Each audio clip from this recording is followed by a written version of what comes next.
नमस्कार मित्रों, history research point पर आप सभी का स्वागत करता हूं। आज आपकी टेस्ट सीरीज चल रही है और यह जो टेस्ट सीरीज है यह पूरी तरह से एनसीईआरटी बेस्ड टेस्ट सीरीज है और यह बीपीएससी पीजीटी के लिए है, डीएसएसबी पीजीटी के लिए है। बीपीएससी और डीएसएसबी पीजीटी के लिए कंबाइंड टेस्ट सीरीज है क्योंकि बीपीएससी और डीएसएसबी के सिलेबस सेम टू सेम है, एनसीईआरटी पैटर्न पर आधारित है। ठीक है, तो आप सभी लोग वीडियो को लाइक और चैनल को सब्सक्राइब करेगा और बिल्कुल जुड़ जाइएगा जल्दी से। देखिए, यह जो बीपीएससी पीजीटी हिस्ट्री का कोर्स है, डीएसएसबी पीजीटी हिस्ट्री का कोर्स है, इसका जो कुल चार्ज है वो 1499 रुपए का है संपूर्ण। ठीक है, एक कंप्लीट कोर्स है 1499 रुपए का। इसमें 6 to 12 की पूरी पीपीटी नोट्स यहाँ पर जैसा कि आप लोग देख पा रहे हैं, सुन पा रहे हैं, 600 क्लास 6 to 12 की पूरी पीपीटी नोट्स आपको मिलेगी, पावर पॉइंट नोट्स मिलेगा, 2500 एमसीक्यू टेस्ट सीरीज मिलेगा, वो भी फुल एक्सप्लेनेशन के साथ पूरा 6 से 12 तक। ठीक है, कुल मिलाकर टीजीटी का, पीजीटी का, जूनियर का, टीआरई 3 का, टीआरई 4 का, डीएसएसबी का, केवीएस का, एमजीएस का 1 ईयर सब्सक्रिप्शन के साथ ये 1499 रुपए का कंप्लीट कोर्स है। जिनको भी चाहिए, जिनको भी इस कोर्स को परचेज करना है, वो लोग हमारे ऑफिशियल व्हाट्सएप नंबर पर मैसेज कर सकते हैं। ठीक है, हैंड रिटेन नोट्स भी आप लोग को मिलेगा। तो आइए, आज टेस्ट सीरीज संख्या 13 आप लोग के सामने है और यह जो कोर्स है यह एनसीईआरटी बेस्ड मटेरियल है, जो यूपीएससी के लिए, टेट पीसीएस के लिए, यूजीसी नेट के लिए, केवीएस के लिए, एमजीएस के लिए। कहने की जरूरत क्या है यार, आप जानते हैं एनसीईआरटी की आवश्यकता जहां जहां है उस सब के लिए इंपॉर्टेंट है, लेकिन मैंने यह कोर्स बीपीएससी और डीएसएसबी पीजीटी के लिए लाया हुआ है। तो इसके लिए 1499 रुपए का कोर्स है। जो भी लोग इस कोर्स को परचेज करना चाहें वो लोग हमारे ऑफिशियल व्हाट्सएप नंबर पर मैसेज कर सकते हैं। ऑफिशियल व्हाट्सएप नंबर डिस्क्रिप्शन में भी है, ऊपर भी शो हो रहा है, यहाँ पर भी शो हो रहा है। केवल 1499 रुपए का कंप्लीट कोर्स है। ठीक है, आइए शुरुआत करते हैं। टेस्ट सीरीज संख्या 13। रुकिए, मैं शायद डाटा ऑफ करना भूल गया हूँ, यह लोग परेशान कर देंगे। ठीक है,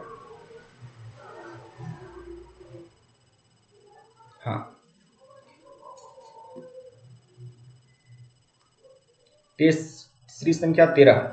सामंतवाद शब्द की उत्पत्ति जर्मन शब्द फ्यूड से हुई है, जिसका अर्थ क्या है?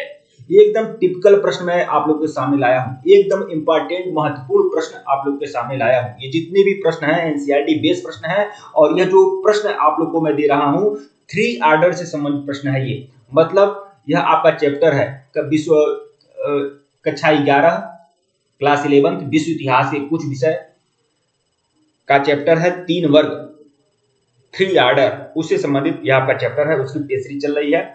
तो देखिए, प्रश्न है कि सामंतवाद शब्द की उत्पत्ति जर्मन भाषा के फ्यूड शब्द से हुई है, जिसका अर्थ क्या है?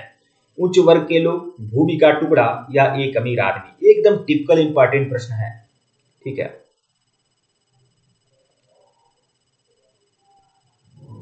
तो देखिए, उच्च वर्ग के लोग या फिर भूमि का टुकड़ा या एक अमीर आदमी। तो सामंतवाद शब्द की जो उत्पत्ति हुई है वो जर्मन शब्द फ्यूड से हुई है। पहली बात तो जान लीजिए, सामंतवाद शब्द की जो उत्पत्ति हुई है जर्मन शब्द फ्यूड से हुई है। तो किस भाषा का शब्द है? जर्मन शब्द है फ्यूड, उससे सामंतवाद शब्द की उत्पत्ति है, जिसका अर्थ होता है भूमि का टुकड़ा। मतलब विकल्प 2 जो है वह आपका सही है। ठीक है, बाकी एक अमीर आदमी, कृषि उत्पादन, ये सब नहीं होता है। ठीक है, इसका व्याख्या देख लीजिएगा। व्याख्या जो है इस टेस्ट सीरीज की जान है, जिसमें आपका बहुत सारे तथ्य आपके क्लियर हो जाएंगे। देखिए, सामंतवाद शब्द का उपयोग इतिहासकारों द्वारा मध्ययुगीन युग में यूरोप में मौजूद आर्थिक, कानूनी, राजनीतिक और सामाजिक संबंधों का वर्णन करने के लिए किया गया था।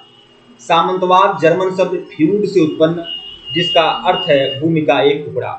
ठीक है, यह उस तरह के समाज को संदर्भित करता है जो मध्यकालीन फ्रांस में और बाद में इंग्लैंड और दक्षिणी इटली में विकसित हुआ था। यह भी जान लीजिए, सामंतवाद जो था वह फ्रांस की देन है। मतलब फ्रांस में था, फिर आपका इंग्लैंड और दक्षिणी इटली में विकसित हुआ था। मतलब यूरोप में फ्रांस, इंग्लैंड और इटली में इसका प्रभाव ज्यादा देखा गया। और सामंतवाद जो है वो जर्मन भाषा का शब्द फ्यूड से बना है, जिसका अर्थ है भूमि का टुकड़ा।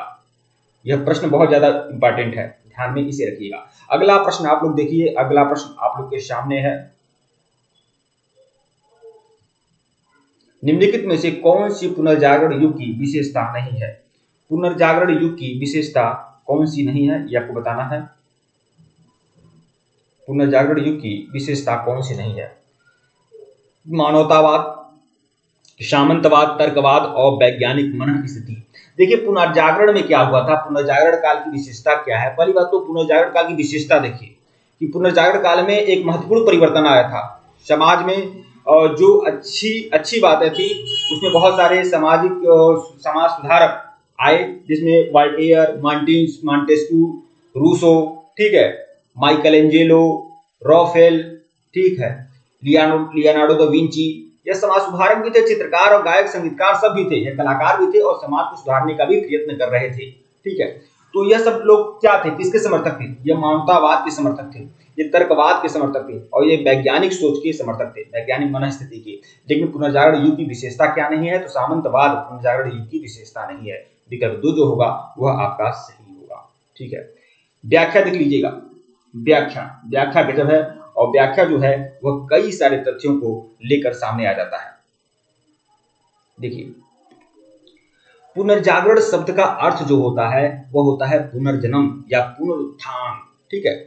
पुनर्जागरण युग यूरोप में कला और अधिगम में रुचि के पुनरुत्थान का काल था, ठीक है। यूरोप में कला और अधिगम में रुचि के पुनरुत्थान का काल था। लियोनार्डो दा विंची जो था, माइकल एंजेलो जो था, ठीक है, ये सब क्या थे, कलाकार ही तो थे। तो पुनर्जागरण युग की एक विशेषता कला और अधिगम का पुनरुत्थान भी है, ठीक है।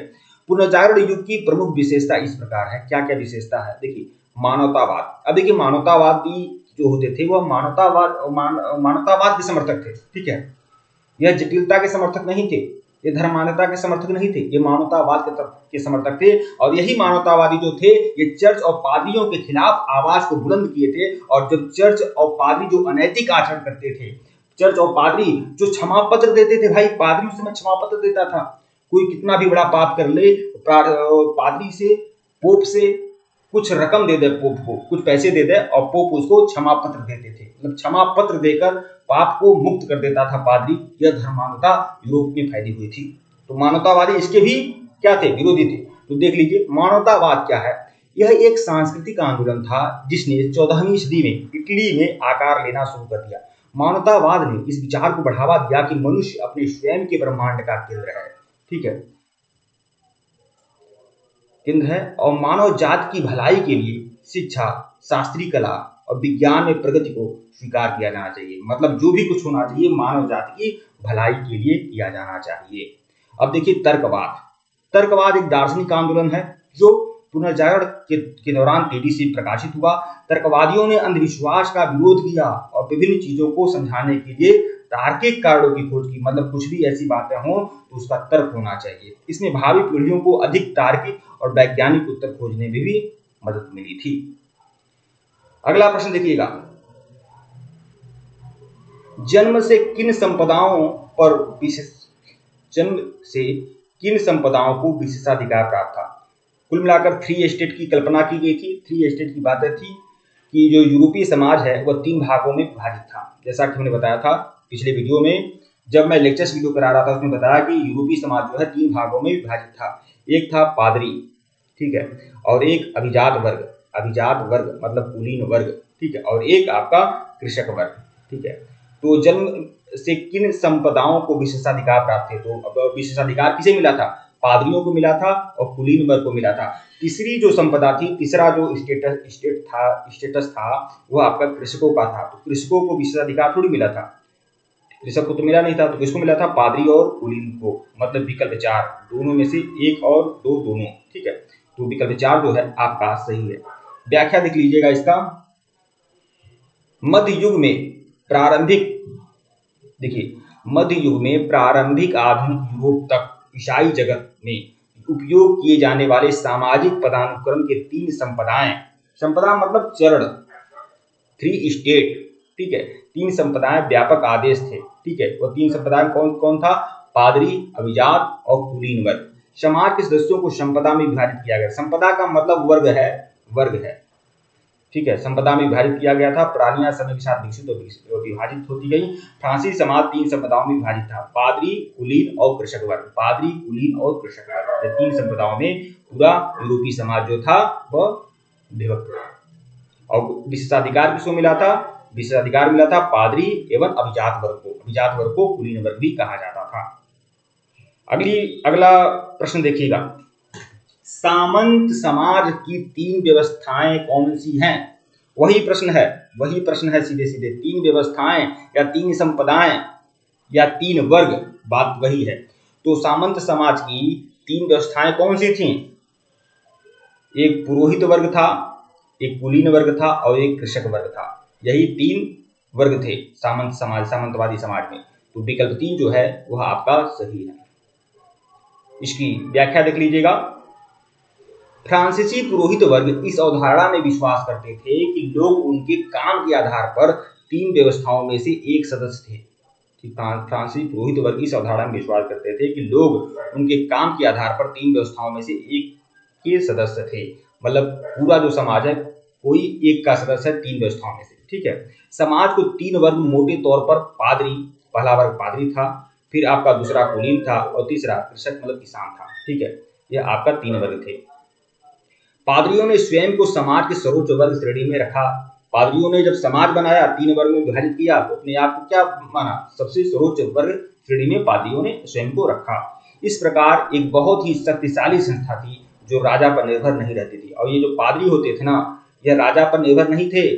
राजा, पहली बात देखिए, राजा जो था टैक्स किस पर लगाता था? राजा न पादरी पर टैक्स लगाता था, न अभिजात वर्ग पर टैक्स लगाता था। राजा जो टैक्स लगाता था वह तीसरे वर्ग पर लगाता था, किसानों पर टैक्स लगाता था राजा। ठीक है। जबकि पादरी जो थे वह खुद एक प्रकार का टैक्स वसूल करते थे। हमने अपने लेक्चर वीडियो में आपको बताया था, पादरी जो होते थे, चर्च जो होता था, वो टीथ नामक कर वसूलता था, जो आय का 1/10 होता था, जो हर व्यक्ति को देना होता था, हर किसान को देना होता था। किसको? चर्च को। अगला प्रश्न देखिएगा, चर्च में विशेष कार्यभार वाले व्यक्तियों के समूह को क्या कहा जाता था? चर्च में विशेष कार्यभार वाले व्यक्तियों के समूह को क्या कहा जाता था? विशेष कार्यभार वाले व्यक्तियों के समूह को क्या कहा जाता था? पादरी या पुरोहित वर्ग, अभिजात वर्ग, कृषक वर्ग, कोई नहीं। विशेष कार्यभार वाले व्यक्तियों के समूह को कृषक कहा जाता था। सारे काम यही तो करते थे। विकल्प 3 जो है वह आपका सही है। ठीक है। ओहो, रुकिए 1 मिनट। विशेष कार्यभार, हाँ, विशेष कार्यभार की बात की जा रही है। विशेष कार्यभार मतलब जो भी मतलब उच्च निर्णय, अच्छा, जो भी उच्च स्तर के निर्णय होते थे वो पादरियों के द्वारा ही लिए जाते थे। ठीक है। तो ये बात है। विशेष कार्यभार वाले व्यक्तियों को समूह को क्या कहा जाता था? तो वह पादरी या पुरोहित वर्ग कहा जाएगा, विशेष कार्यभार वाले। तो विकल्प 1 जो है वह आपका सही है, विशेष लगा हुआ इसमें। तो देखिए, पादरी जो होते थे, चर्च में विशेष कार्यभार वाले व्यक्तियों का समूह है। इसमें फादर और चर्च के अन्य सदस्य भी शामिल थे। ठीक है। 18वीं सदी में फ्रांसीसी समाज जो है वह 3 संप्रदायों में विभक्त था। तो वही है पुरोहित वर्ग, अभिजात वर्ग और कुलीन वर्ग। ठीक है। इसके पहले का वीडियो अगर आप लोगों ने नहीं देखे हैं तो प्लेलिस्ट में जाइएगा, प्लेलिस्ट में बिल्कुल जाइएगा। और एनसीईआरटी हिस्ट्री टेस्ट के नाम से प्लेलिस्ट बनी हुई है, जाइए देखिए। एनसीईआरटी हिस्ट्री टेस्ट के नाम से प्लेलिस्ट बनी हुई है, जाइए देखिए। और यह हमारा ऑफिशियल व्हाट्सएप नंबर दिया गया है डिस्क्रिप्शन में, यहाँ पर बता दे रहा हूँ। हमारा ऑफिशियल व्हाट्सएप नंबर है 8318397276। ठीक है। ये जो जितना प्रश्न मैं करा रहा हूँ ना, ऐसे कम से कम 2500 एमसीक्यू की सीरीज मिलेगी, वो भी फुल एक्सप्लेनेशन के साथ। तो जो लोग हमसे जुड़ना चाहते हैं जुड़ सकते हैं, हमारे व्हाट्सएप पर मैसेज कर सकते हैं। और 8318397276 हमारा ऑफिशियल व्हाट्सएप नंबर है। इसकी फीस केवल 1499 रुपये है। 1499 रुपये में आपको कक्षा 6 से लेकर 12 तक का कंप्लीट एनसीईआरटी का कोर्स कराया जाएगा, पूरी हिस्ट्री का कोर्स कराया जाएगा, पीजीटी का, जूनियर का, यूजीसी नेट का, असिस्टेंट प्रोफेसर का, केवीएस का, एनबीएस का, डेसबी का, कुल मिलाकर यह जो कोर्स है आपका, ये 1 ईयर सब्सक्रिप्शन के साथ है। टीआरई 3 का भी, टीआरई 4 का भी कंप्लीट तैयारी कराई जाएगी। तो जो लोग हमारे कोर्स को ज्वाइन करना चाहते हैं व्हाट्सएप पर मैसेज कर सकते हैं। यह हमारा व्हाट्सएप नंबर है 8318397276। ठीक है। तो पादरी समाज जो था वो 3 भागों में विभक्त था, पादरी, अभिजात वर्ग और कुलीन वर्ग। यह तो बिल्कुल आप नहीं भूलेंगे, कई सारे प्रश्नों को मैं रटा दे रहा हूँ इतना अच्छे तरीका से, यह आप नहीं भूलेंगे। अब देखिए, अभी तक जो मैं टेस्ट करा रहा था यह आपका लॉन्ग टेस्ट सीरीज थी, जिसमें आपके व्याख्या भी थे। अब आपको शॉर्ट टेस्ट करा रहा हूं, जिसमें आपके व्याख्या नहीं रहेंगे, सीधे प्रश्न, 4 विकल्प और सीधे उत्तर, एकदम फैक्चुअल वाले क्वेश्चन आप लोगों के सामने रहेंगे। ठीक है। इसीलिए मैं कह रहा हूं आप लोग कोर्स जरूर ज्वाइन कर लीजिएगा। टेलीग्राम बिल्कुल ज्वाइन करेगा, हिस्ट्री रिसर्च पॉइंट का टेलीग्राम बना हुआ है, लिंक डिस्क्रिप्शन में है, आप बिल्कुल ज्वाइन करना। 3 वर्ग कौन से थे? देखिए 3 वर्ग कौन से थे, थोड़ा सा मैं चेंज कर ले रहा हूँ कलर। 3 वर्ग कौन थे? पादरी वर्ग, अभिजात वर्ग, कृषक वर्ग। ठीक है। यही 3 वर्ग थे। मतलब विकल्प जो डी है वह आपका सही है, ये सभी। ठीक है। अगला प्रश्न देखिएगा, इसमें व्याख्या नहीं रहेगा।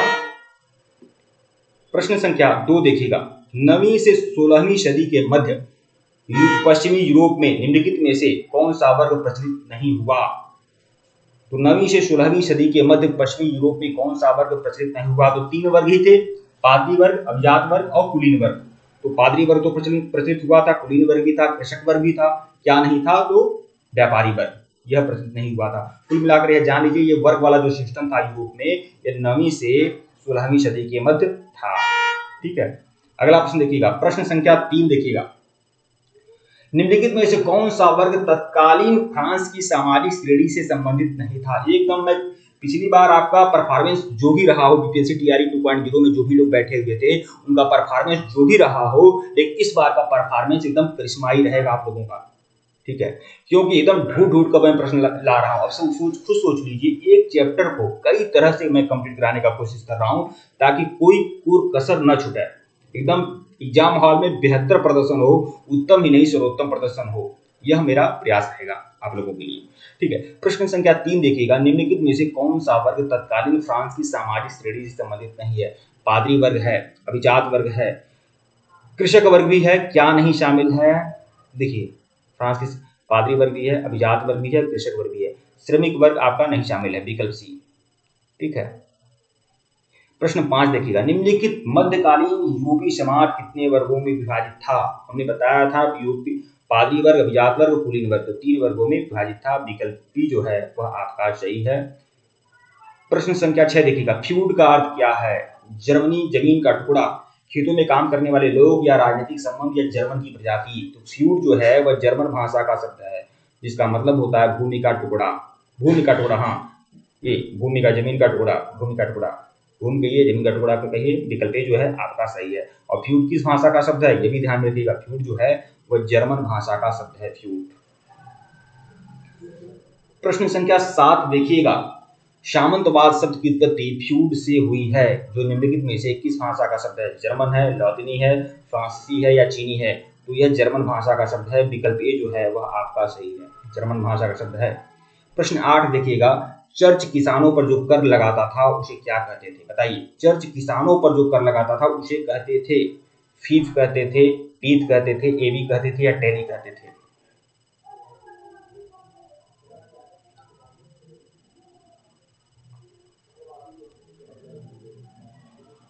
चर्च किसानों पर जो कर लगाता था उसे क्या कहते थे? तो उसे कहते थे टीथ। टीथ, चर्च किसानों पर जो कर लगाता था उसे टीथ कहा जाता था, टीथ।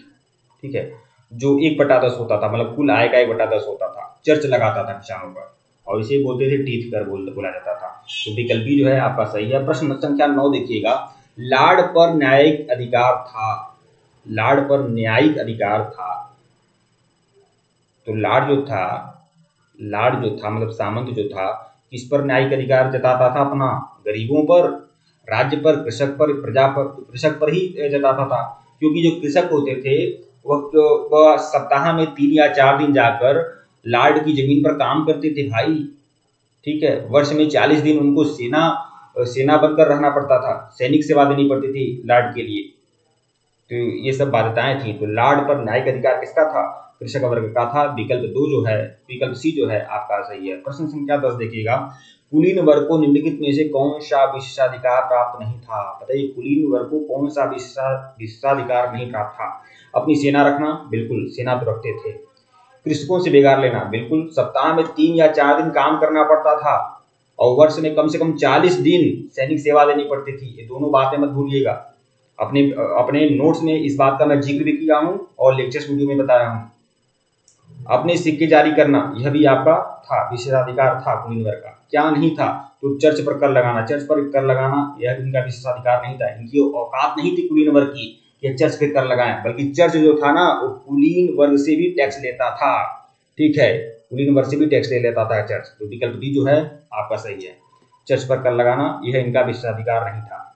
प्रश्न संख्या 11 देखिएगा, रोमन साम्राज्य का एक प्रांत था, रोमन साम्राज्य का प्रांत कौन था? मेनर, स्कैंडिनेविया, फ्रैंक, गॉल? तो देखिए, रोमन साम्राज्य का जो प्रांत था उसे बोलेंगे गॉल, गॉल, यह रोमन साम्राज्य का प्रांत था। विकल्प बी जो है वह आपका सही है। प्रश्न संख्या 12 देखिएगा, सामंतवाद यूरोप के अनेक भागों में कौन सी सदी में शुरू हुआ? 21वीं सदी में, 11वीं 9वीं 7वीं सदी में। मैं आपको बता दूं सामंतवाद जो है ना यूरोप में 11वीं सदी में शुरू हुआ था, 11वीं सदी में शुरू हुआ था यूरोप में। यह मत भूलिएगा, 11वीं से शुरू हुआ और 16वीं सदी तक सामंतवाद रहा यूरोप में, ठीक है। और 16वीं सदी में तो क्रांति ही होती है, पुनर्जागरण काल आ जाता है 16वीं सदी में, और सामंतवादियों का पूरा खैर नहीं होता है उस समय। तो शुरू कब हुआ? 11वीं सदी में शुरू हुआ था। प्रश्न संख्या 13 देखिएगा, मध्यकालीन यूरोपीय समाज की अधिकांश जनसंख्या किस वर्ग से संबंधित है? मध्यकालीन यूरोपीय समाज की अधिकांश जनसंख्या किस वर्ग से संबंधित थी? पादरी वर्ग से, व्यापारी वर्ग से, कुलीन वर्ग से, कृषक वर्ग से। मतलब ये जो पादरी, अभिजात वर्ग, पादरी वर्ग पहला वर्ग, अभिजात वर्ग दूसरा वर्ग और कृषक वर्ग तीसरा वर्ग, तो किस वर्ग की जनसंख्या सबसे ज्यादा थी? तो 90% जनसंख्या जो थी वह किसकी थी? किसानों की थी, किसानों की थी, और यही तीसरा वर्ग था। और आपको जानकारी ले बता दें 100% जो भी टैक्स पे किया जाता था, 100% जो टैक्स देता था वह किसान देते थे, ठीक है। जबकि किसानों के पास ज्यादा धन नहीं था। धन किसके पास था? धन जो था पादरियों के पास था, धन जो था कुलीन वर्गों के पास था, और पादरी वर्ग कुलीन वर्ग टैक्स नहीं देते थे, धन टैक्स वह लोग देते थे जिनके पास था ही नहीं कुछ, ठीक है। तो मध्यकालीन यूरोपीय समाज की अधिकांश जनसंख्या किस वर्ग से संबंधित थी? वह संबंधित थी कृषक वर्ग से। प्रश्न संख्या 14 देखिएगा, लॉर्ड द्वारा नाइट को दिया गया भूमि का एक भाग कहलाता है। शायद यह क्वेश्चन, इस चीज पर मैंने अपने नोट्स में इसका जिक्र हमने नहीं किया हुआ है, यहाँ पर मैं आपको बता दूं। एक तरह से जैसे राजा जो होता था ना, राजा का चापलूस कौन था? मतलब राजा के अधीन कौन था? सामंत। सामंत राजा के अधीन हुआ करते थे। सामंत ही तो सेना प्रोवाइड कराते थे राजा को। राजा को क्या प्रोवाइड कराते थे? सामंत। सेना देते थे भाई, उसके अलावा धन भी दिया करते थे, टैक्स भी वसूल कर दिया करते थे, राजा की मदद किया करते थे। सामंत चाटुकार थे ना। और राजा क्या देता था? सामंतों को जागीर देता था, बहुत सारा छूट दिया हुआ था, विशेषाधिकार दिया हुआ था। तो ऐसे समझाने के लिए मैं आपको बता रहा हूँ, जैसे राजा का चापलूस सामंत, वैसे सामंत का एक चापलूस कौन था? नाइट था। नाइट, नाइट क्या होते थे? घुड़सवार होते थे, घुड़सवार होते थे, ठीक है।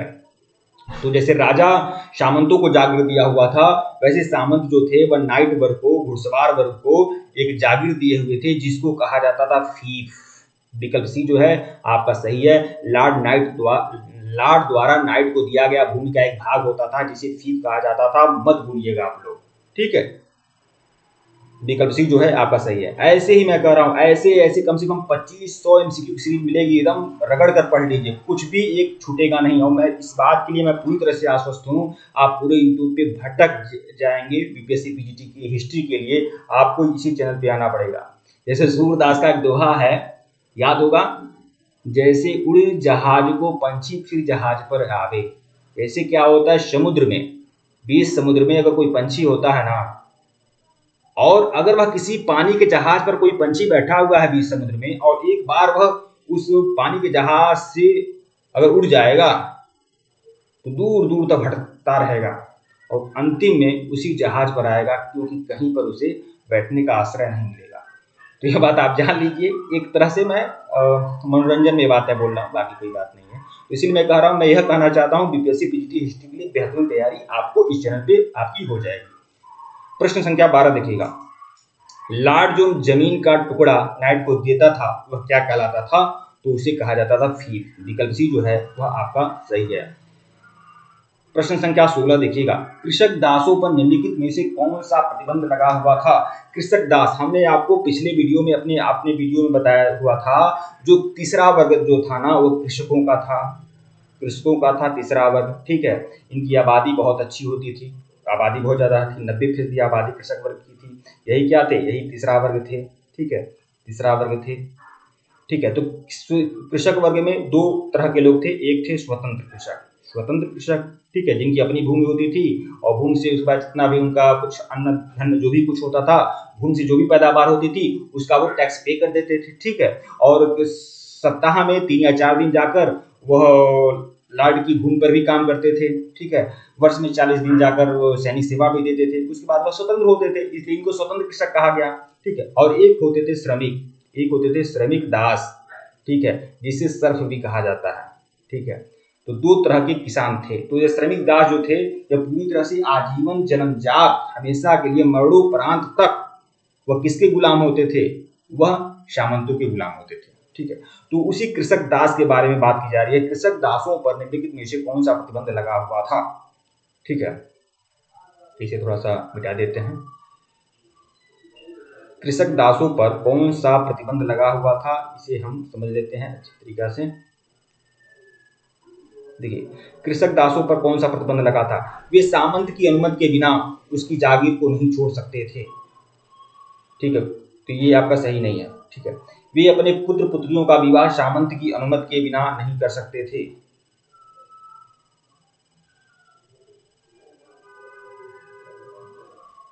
वे अपने स्वामी के अत्याचार होने पर उसके विरुद्ध कोई अपील नहीं कर सकते थे। हाँ, ये देखिए, उपरोक्त सभी, आपका उपरोक्त सभी होगा, विकल्प डी उपरोक्त सभी होगा, क्योंकि ये सभी कुछ है। ये सामंत की अनुमति के बिना उसकी जागीर को नहीं छोड़ सकते थे, यह भी आपका सही है। वे अपने पुत्र पुत्रियों का विवाह सामंत की अनुमति के बिना नहीं कर सकते थे, और वे अपने स्वामी के अत्याचार होने पर उसके विरुद्ध कोई भी अपील नहीं कर सकते थे। ये तीनों बातें सही हैं। विकल्प डी जो है वह आपका सही है, मतलब कृषक दासों के ऊपर यह सब कुछ लागू होती थी। ठीक है, हालांकि यहाँ पर सी लिखा हुआ है, लेकिन अच्छे तरीके से पढ़ने पर ये सब बातें इस पर लागू होती हैं। ठीक है, थोड़ा गलती से हो गया है, ये ज्यादा सटीक है। विकल्प सी जो है ज्यादा सटीक है, लेकिन यह भी दोनों बातें वही हैं। ठीक है, अगर बीपीएससी का पेपर दीजिए इस तरह का प्रश्न है तो डी ही मानना पड़ेगा।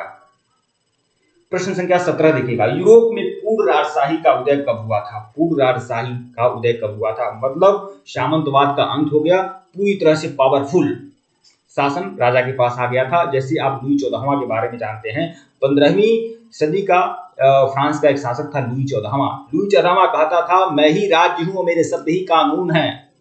यह प्रसिद्ध पंक्ति थी लुई 14वां की। लुई 14वां कहता था, और वर्साय का राजमहल भी लुई 14वां ने बनवाया था, और उसने कहा था मैं ही राज्य हूं और मेरे शब्द ही कानून है। मतलब वह शुद्ध एकदम निरंकुश शासन का नींव डाला हुआ था। तो यही कह रहा है, शायद उसी के परिप्रेक्ष्य में यह कहा जा रहा है कि यूरोप में पूर्ण राजशाही का उदय कब हुआ था? तो 15वीं और 16वीं सदी में। उसके पहले तो भाई 11वीं से लेकर 15वीं सदी तक सामंतवाद था। ठीक है, सामंतों के बिना राजा कुछ नहीं कर सकता था, क्योंकि सामंतों के पास ही सेना थी। ठीक है, विकल्प ए जो है आपका सही है। प्रश्न 18 देखिएगा, फ्यूड शब्द किस भाषा का शब्द है?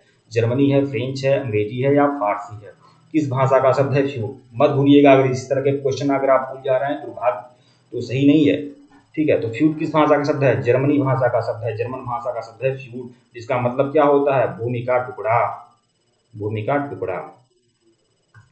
केवल 1499 रुपए का कोर्स है। आप लोगों से, सभी लोगों से मैं कह रहा हूँ, आप लोग इसे ज्वाइन कर लें। 8318397276 हमारा ऑफिशियल व्हाट्सएप नंबर है, और पूरा 6 to 12 का पूरा आप लोगों को नोट्स मिल जाएगा, पूरी टेस्ट सीरीज मिलेगी, ऐसे 2500 एमसीक्यू टेस्ट सीरीज मिलेगी। आप बहुत सारे लोग कह रहे हैं समय नहीं है, समय है ना, समय क्यों नहीं है यार, रगड़ मारो, क्यों समय नहीं है?